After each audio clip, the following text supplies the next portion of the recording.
What's going on, everybody? Eric Lindquist is Stokastic here on the Odd Shopper channel, coming to you with another edition of Lindy's Leans, Likes, and Locks. I'm still not blinking. Hit that like button, subscribe button, notification bell. Goes a long way for me on this video. Goes a long way for you. That way you become abreast whenever great content is going live here at our little neck of the YouTube woods. I don't know why I'm not. There we go. Oh, I'm just hurting my face. Anyway, producer Jacob, he's going on vacation to Hawaii. Oh, poor guy. He's just gonna go kick it there. Help their economy out, do all the good things. That would be awesome. Again, thinking about anybody over there in Hawaii, I know that we had a United Way deal that we were doing over on the twitters.com. Either way, wherever you are, if you're in Florida, be safe. If you're in California, there's always earthquakes, be safe. Lots of opportunities, friends, for you to do a lot of good in the world. And I'm trying to do that here on this program. You know, try to make you a little money here. See the sportsbook. Again, they're doing a good thing. Bet $50, get yourself $250 here. 5 $50 bonus bets. Great opportunity for you to take advantage.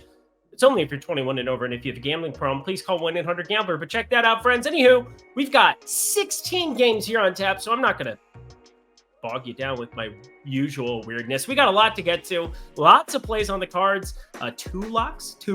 I'm very excited about both. I think they're absolute smashes in line movement. It's a thing, so bet them as soon as you humanly possibly can. Producer Jacob, the soon-to-vacation producer Jacob. Let's get to the picks. Our day begins here with a doubleheader here in Great American Small Park, Cincinnati hosting the Cubs, and this has playoff implications written all over it, very much so. Going to be an exciting series, I think. It's going to be a weekend of baseball you'll want to watch. 71-62 Cubbies, 69-66 Cincinnati. Cincinnati's taking a lot of steps back here. Needed to win some games at San Fran. Had a tough road trip. They're back home for the first time in a long time, but my nose itch, sorry.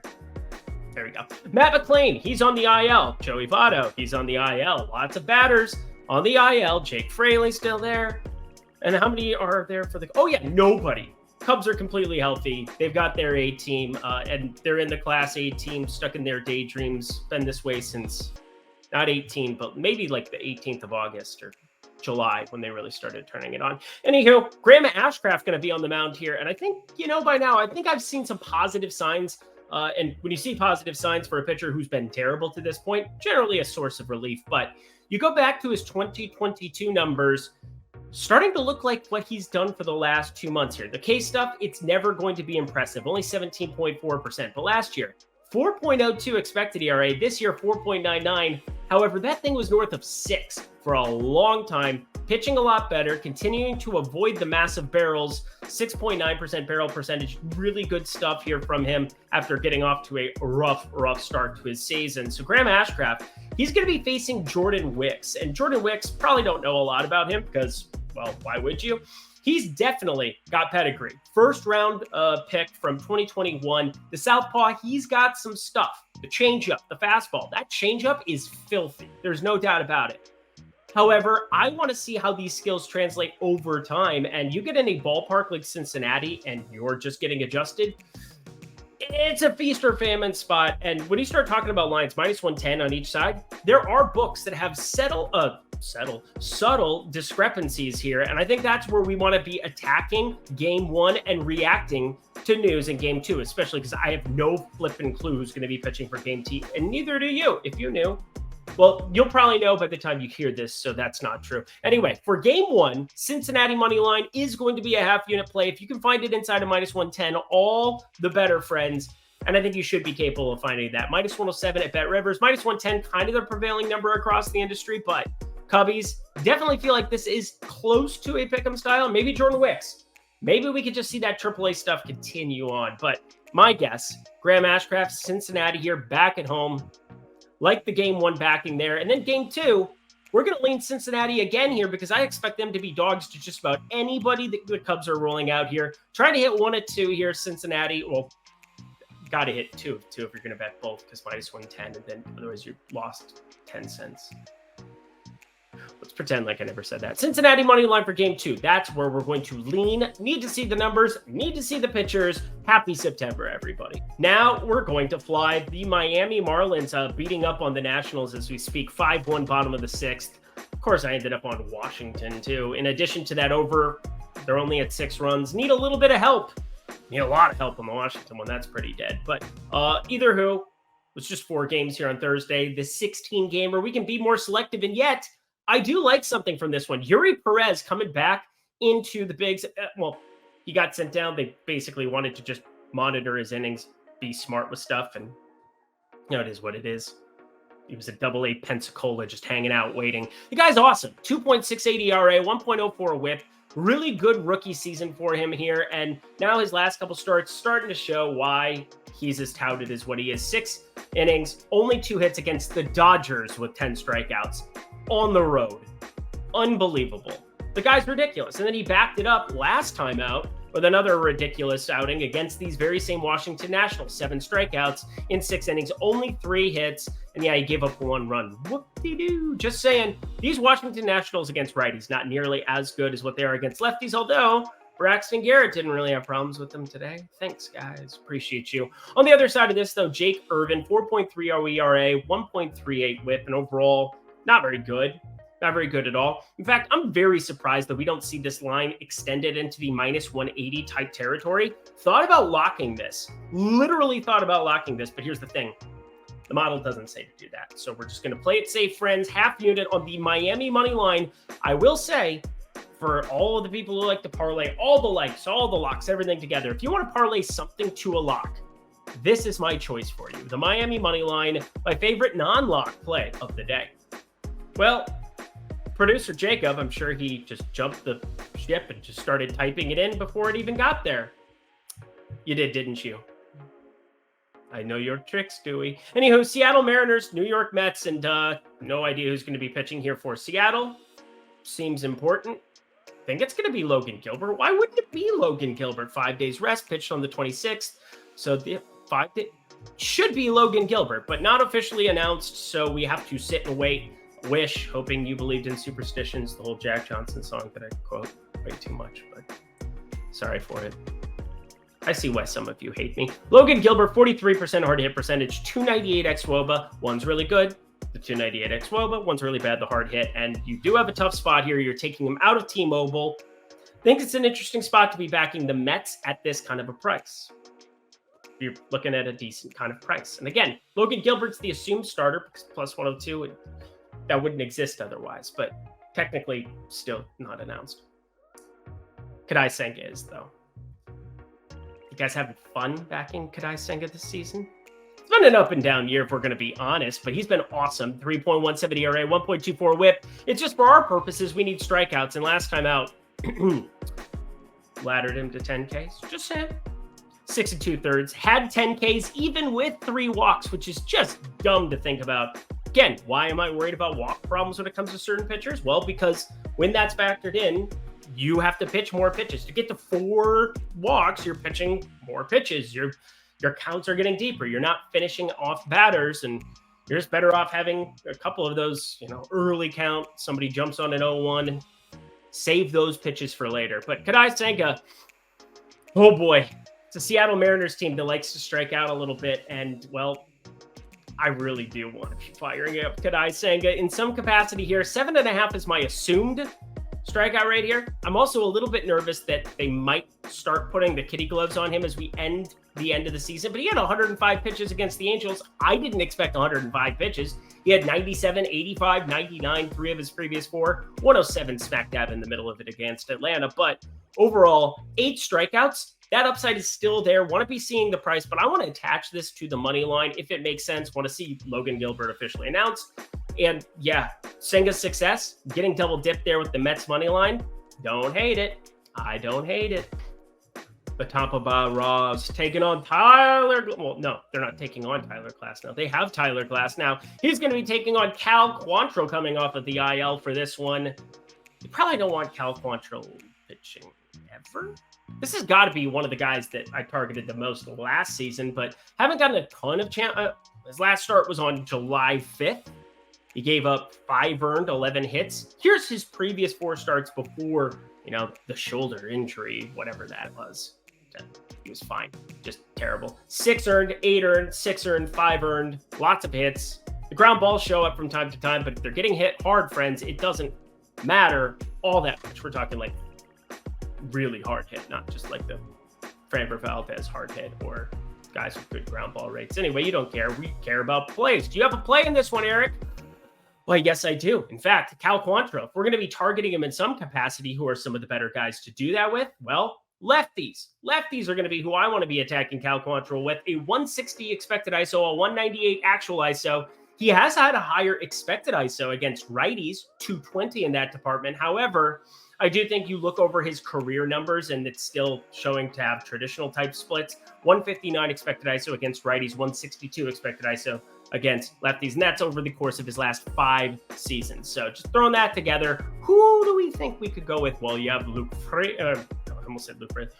Raley. There you go. A couple of these different lefties that you have options for. Josh Lau, 219 expected ISO, but no.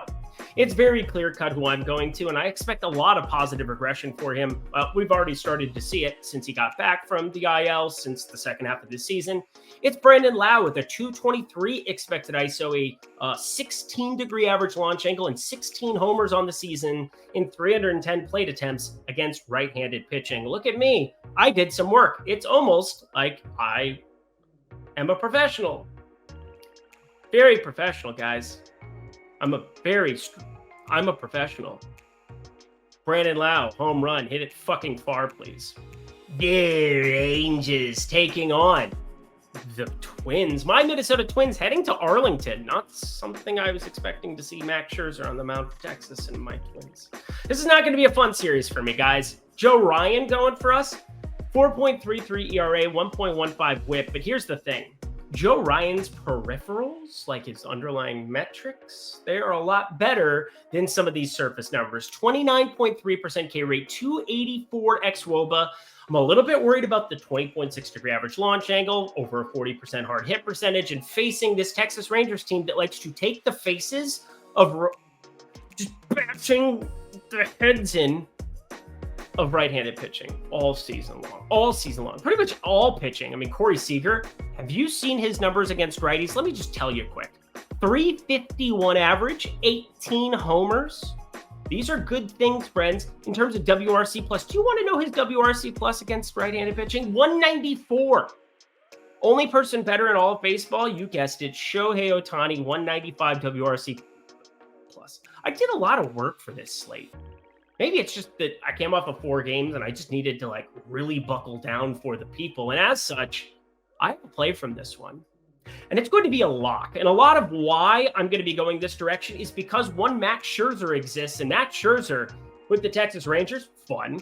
Max Scherzer in a matchup against a team that loves to strike out at the highest rate in baseball against right-handed pitching, 27.7% higher by 2% than the Seattle Mariners, who are, again, can I sink it? Just get ready, he's going to slam. Now, Minnesota, they do have a 108 WRC plus, and that gets a little terrifying because, hey, great strikeout matchup can also run into some issues. But here is the big thing for me.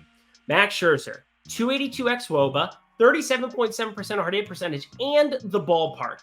They're going to have the roof closed. It's going to be a great opportunity for the ball to stay in this park here in Arlington. Pretty neutral ballpark. Remember the days of yore when this was a great offensive display in Arlington? You would get the wind blowing out to right field. They had everything sitting out there beautifully. Has not played as such in the big league level. This is actually a more difficult park. If you didn't have this ridiculous Texas Rangers lineup, if you didn't have a pretty solid in terms of putting up runs lineup here for the Minnesota Twins, I would say that this ballpark would really, really accentuate the fact that I love this under. But I'm locking this under. 8.5. is a big number. There are 8s existing a lot of places in the industry already. I expect all of them to be sitting on 8 very, very quickly. So I need you to drop whatever you're doing, go to DraftKings.com and bet the under of 8. In fact, a lot of places just took this number off the board. So yes, 8, even if it's extended beyond standard juice, minus 115, minus 120, don't care. Inside 8.5, getting 8.5 here in this spot with these 2 pitchers, it's almost too good to be true. And yeah, Max Scherzer, he's going to mow down a lot of Twins. Oh, friends, the Boston Red Sox, the Kansas City Royals. And this is an interesting one. I thought for sure, just looking at this blindly, hey, I'm going to have a play here. But look at this run line differential. We have minus 180 here on the money line. Inside of $1. We're only getting an 85-cent discount here going to the run. 60-cent discount. That's what I meant to say. 60-cent discount looking to the run line. That's wild to me. And why? Because, well, it's a road team. And you're going to guarantee yourself the ninth at bat or the ninth inning at bats. So that's one thing. But like, this is Jordan Lyles on the mound, and we're only getting that kind of a discount, which tells you like 60 cents in a ballpark like Kauffman that does not play up for power. And we're having a 9.5 total anyway. With James Paxton on the mound, there's a lot of stuff that just is weird to me about this game and this line. So I'm going to tread lightly with it. I'm just simply going to throw a lean out there, but it's one that I am considering betting. Just wanted to talk through it. James Paxton over the course of this season, great underlying metrics. On the other side of that, pretty much the exact opposite here with Jordan Lyles. Let's just kind of compare the two. The southpaw, James Paxton, 295 xWOBA, 350 xWOBA for Jordan Lyles. Huge difference. 380 expected slugging for southpaw Paxton, 495 expected slugging for Jordan Lyles.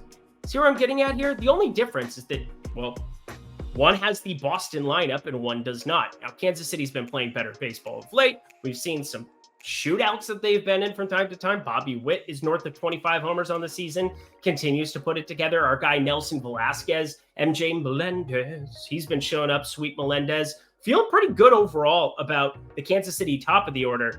It's the back half of that lineup that's a stone cold disaster. So either way, I'm just confused. Again, a 60-cent difference is not that big of a difference when you're talking run lines. It should generally be 80 cents, $1.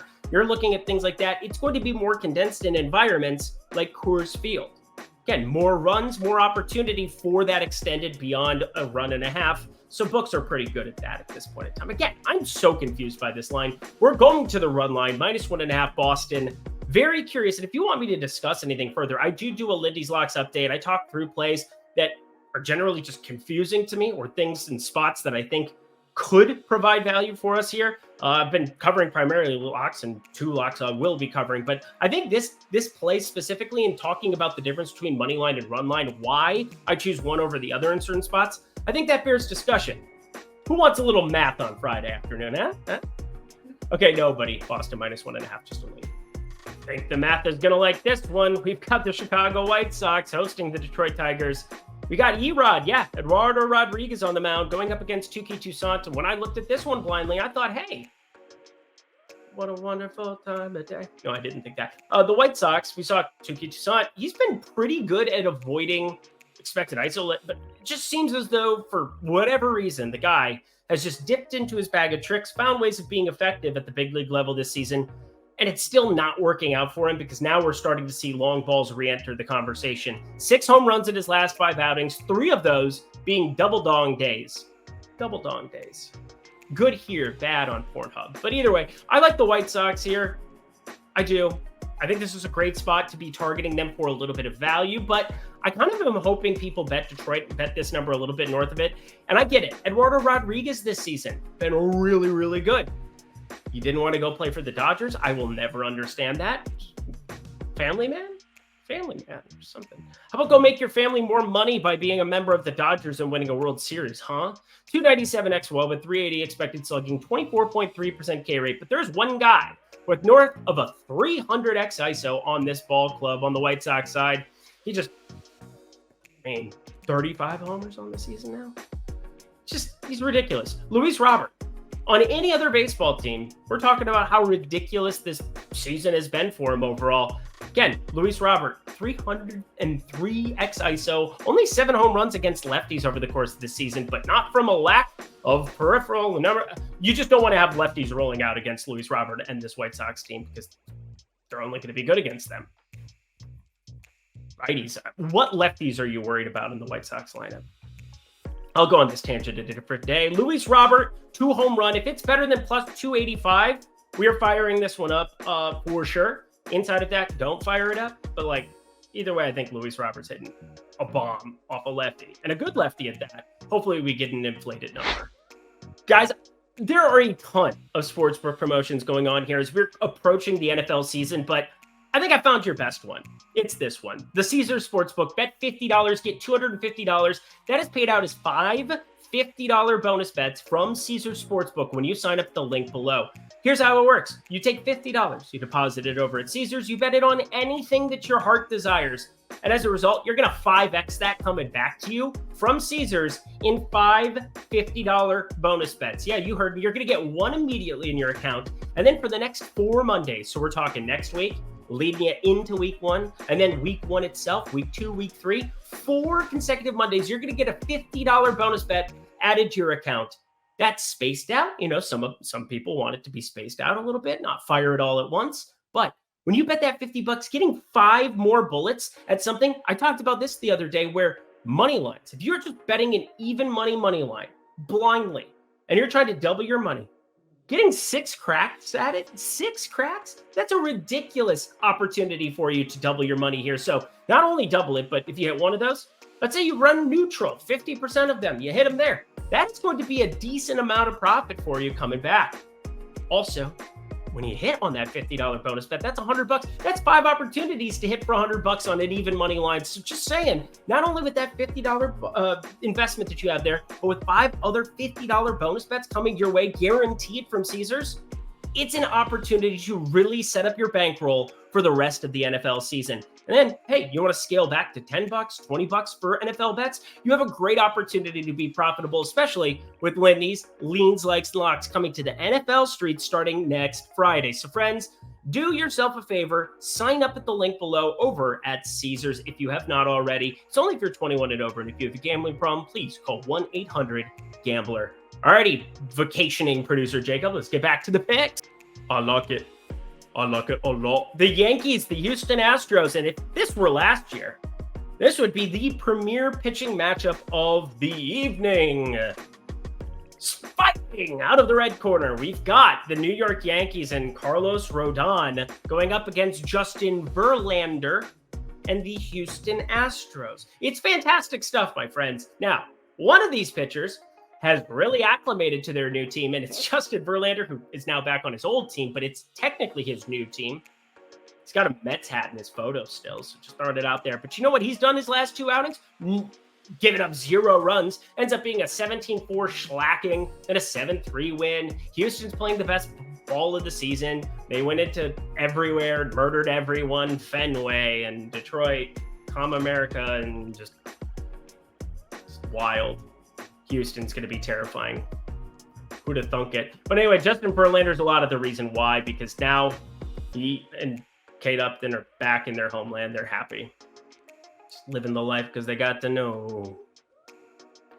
Carlos Rodon, he's got to go.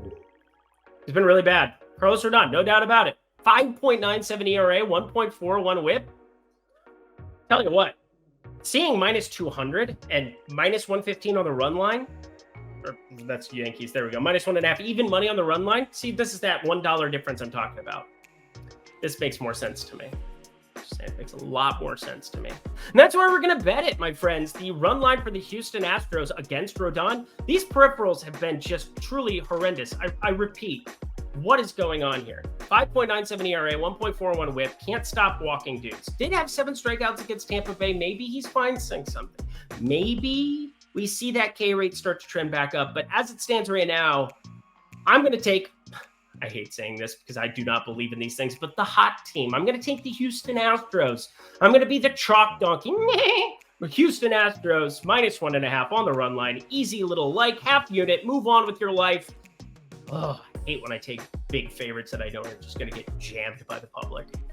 The Philadelphia Phillies taking on the Milwaukee Brewers in another match. I'm excited for this series. This one has playoff implications written all over it. 74-59, identical records for both of these teams, and they, at least you are not going to beat the Braves. So you're fighting for wild card positionality. The Brewers, however, that's up for grabs. So trying to lock in that NL Central. So good stuff. Lots of playoff implications. And it's fun to see fastball Freddie Peralta going up against Zach Wheeler. Let's have some pitching. Yeah. Pitching's neat. Both of these guys are fantastic. And you know what I wish? I just wish my sheet would update when I say the pitchers and I click the button and the guys show up. Is that so hard? Zach Wheeler. There you go. 277 xWOBA, 344 expected slugging, 4.6% walk rate, 27% K rate. I'm going to go back there and clean out a bunch of old stuff so that my computer can run faster. But 5.3% barrel percentage on the road here in Milwaukee. Great opportunity for him to really assert this Phillies team as a contender. Could have been a contender. But also a 22.7% K rate on the other side of this one against right-handed pitching for the season. Do the Philadelphia Phillies have That is middle of the road, but Fastball Freddy, ho, ho, ho, ho. This is a feast or famine spot for him. That's for sure. I think you're looking at a spot where I'm leaning more on famine just because of some of these lefties. And, well, he's got a 284 XWO, but 30.6% K rate himself. And overall has had better stuff than Wheeler this season, despite a 9.2% walk rate. So it's going to be a tale of pitching. It's got me leaning on the under of 8, but I hate betting 8s. Why? Because it's a key number, 8, 8.5. Again, on an under, 4-4, you're tied, it's going over, you're screwed. You're screwed. You're dead. Bang, bang, you're dead. There's a 7.5 sitting a lot of other places, but there's an 8. I'm not going to be betting this one. I don't want the under 7.5. I do not want them with green eggs and ham. I do not want them. Sam, I am. It's a lot of talking for a lean. Next game. Next up, Pirates, Cardinals. We already talked about 1 home run. We already talked about 2 home runs. How about a 3rd home run for dinner? Sounds delicious, doesn't it? Dakota Hudson, my namesake. Well, not my namesake, but my state. South Dakota. That's where I'm from. Some of you knew that. Some of you didn't. I'm a Minnesota everything sports fan. I like long walks with my puppy and golf. I have trophies, cool. Anyway, Dakota Hudson, Mitch Keller, comeback Keller. We've been calling him that all season long, and then he started being terrible, and now he's started to be good again. The velocity, another half-mile-per-hour tick back, and as a result, ground ball rate, it is there. And the K's, 12 strikeouts against my Minnesota Twins in 6 innings of work. Got the W there. Then goes into face Chicago. Well, actually, they came to face him. He was in Pittsburgh at home. But 6 Ks, 11 ground balls, 8 innings of work. Awesome stuff against a red-hot Chicago Cubs team. Again, I'm not a big hot streaks, cold streaks guy. Not the trends guy. You can find somebody else to tell you somebody about BVP, batter versus pitcher. Absolute trash. Not here for that wonkiness. Yeah, sure, there's certain guys you're going to see, but doesn't matter. The Matt Wallner thing, it will live forever. It's still so beautiful. I love that man. But talking about this one, we're not going to target Mitch Keller in any way, shape, or form. We're going to target Dakota Hudson. Now, down the Hudson River, he will go into South Dakota if those two connected. It's actually the Missouri River that runs through the heart of South Dakota. Any more South Dakota facts you want? Mount Rushmore. Beautiful place. Go check it out. Deadwood. Lovely little gambling town. I think you'd like it. That's where I had my bachelor party. But anyway, Dakota Hudson, 43.9% hard hit percentage. That was good stalling. 15.6% K rate, terrible. 350 XWO, but lots of problems that we're seeing here. But 8.4% barrel percentage. Just saying, that's interesting. He doesn't give a lot of loft opportunities for people. 51.6% ground ball rate, 25.2% fly ball rate. But Jack Sawinski doesn't need the help. He's got a 46.3% hard hit percentage, 24.3 degree average launch angle for the season. Do you know how absurd that is? So when you find a really, really low launching pitcher, sub 6 degrees, then you find a really, really high lofting guy, and you put the two together, and they you get a Jack Sawinski home run. He's got 21 of them against righties already this season. Seems good. Would you like to back it? I'd like to back it. You should back it. We should back it. It's better than... I can't even pull it up right now. It's just... My sheet hates me.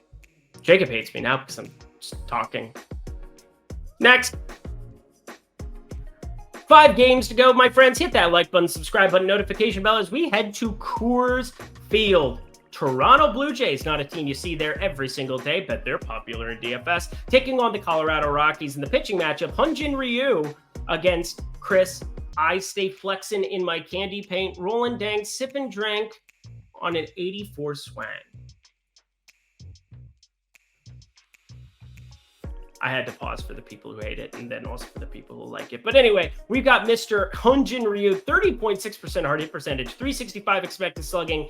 After taking a little while to get the wheels sputtering, get it going, he's been awesome. 2.25 ERA, 1 flat whip. But going into Coors, you got to have your A game. Hasn't really, well, he's had experience there in a Dodger uniform, but been a hot second. And well, there's at least some righties that can create some kind of mismatches, even though Nolan Jones, Ryan McMahon, and Charlie Blackmon, those are my favorite guys to be getting to. But this overall has more to do with the Toronto side because they are in a spot to destroy Chris Flexen. And I thought about Toronto -1.5 or -2.5 and trying to get really, really weird with it. I'm going to look at some alternate spreads, but this guy should not be in the bigs. 362 xWOBA, 289 expected batting average, 17% K rate, and a 42.5% hard hit percentage.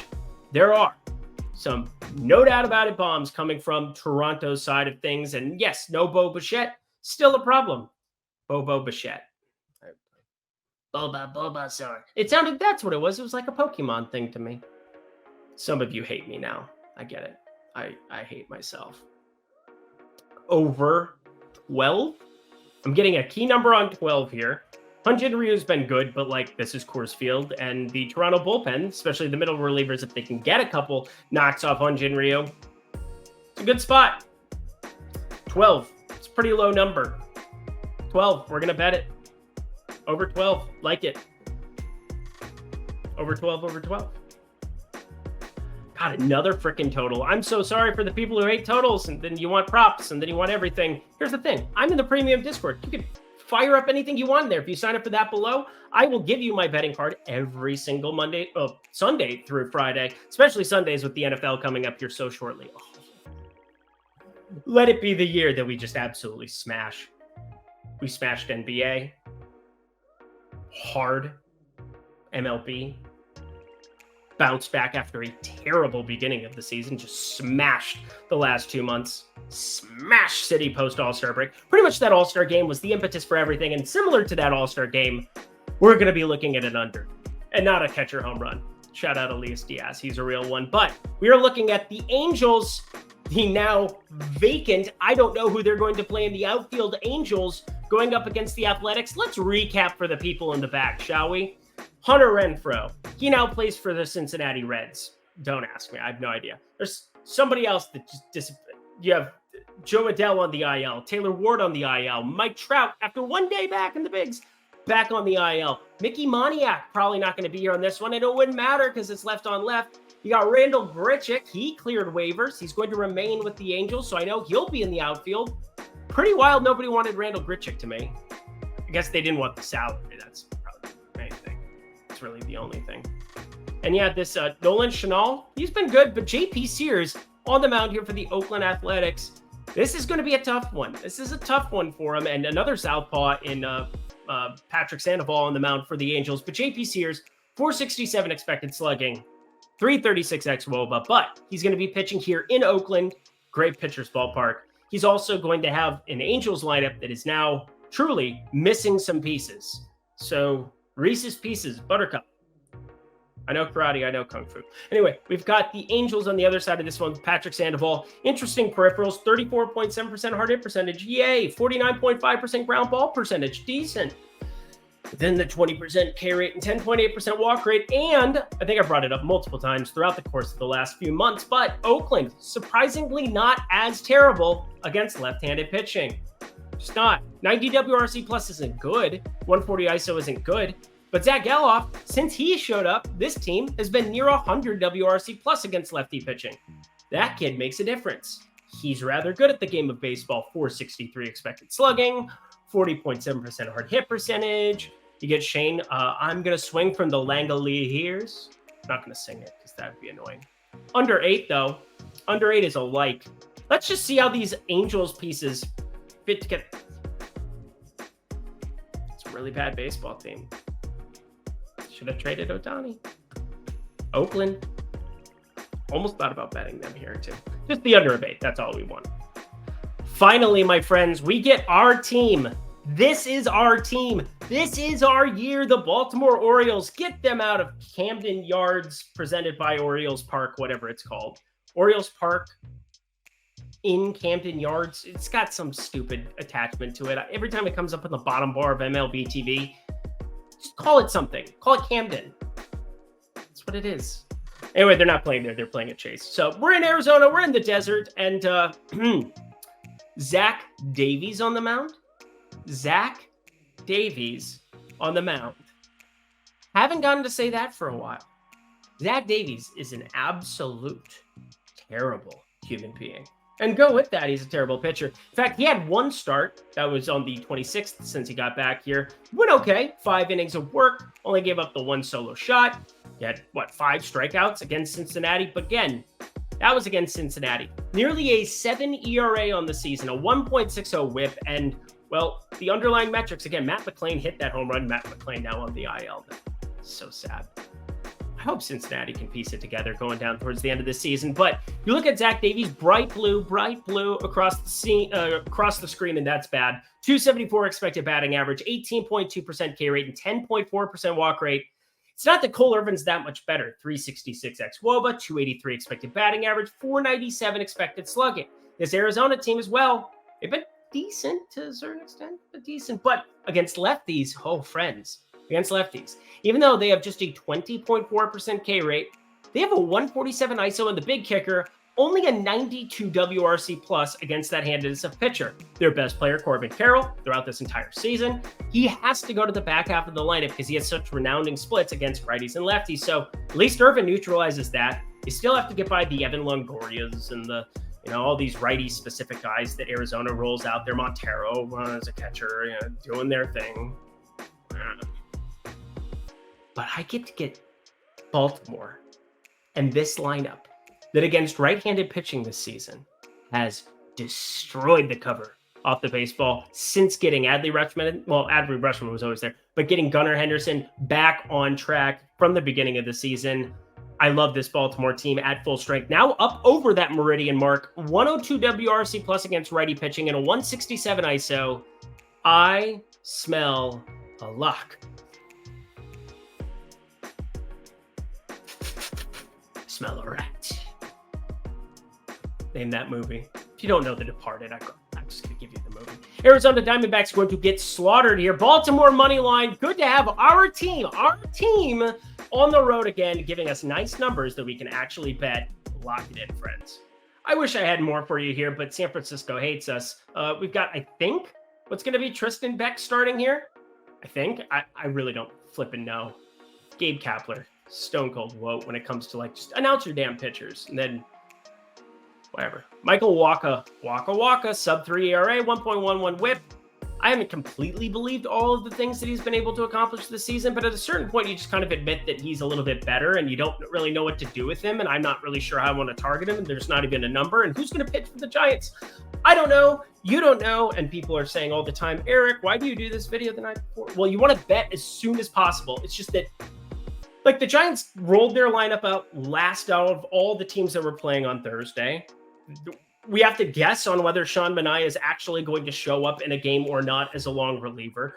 You never know. Again, if he doesn't pitch today, then he'll pitch tomorrow or something will change. And I don't know. I'm really sick of this team. Let's just lean and get out of here. San Francisco money line, just because they do the bullpen garbage and because the Padres apparently don't want to score runs anymore. And I do expect them to be pretty hefty dogs against Michael Wacha. And again, don't completely believe everything, but whatever. Last game of the night. Let's get to it.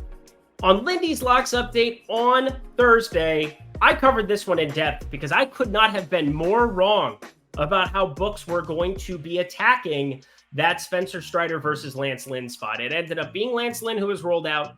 And we saw minus 140 as the prevailing number across the industry. Minus 140 was not in my range of outcomes for what showed up. It almost pushed me, God help my soul, if I ever actually pulled the trigger on it, but almost pushed me to the edge to be betting the Los Angeles Dodgers on the other side. I thought it was a very interesting deal working through that one. Had some previous lines. I assessed it. I thought that they were going to open that thing closer to pick'em territory. No, the books are pretty fervently behind these Braves. And again, a matchup of Max Fried versus Julio Urias.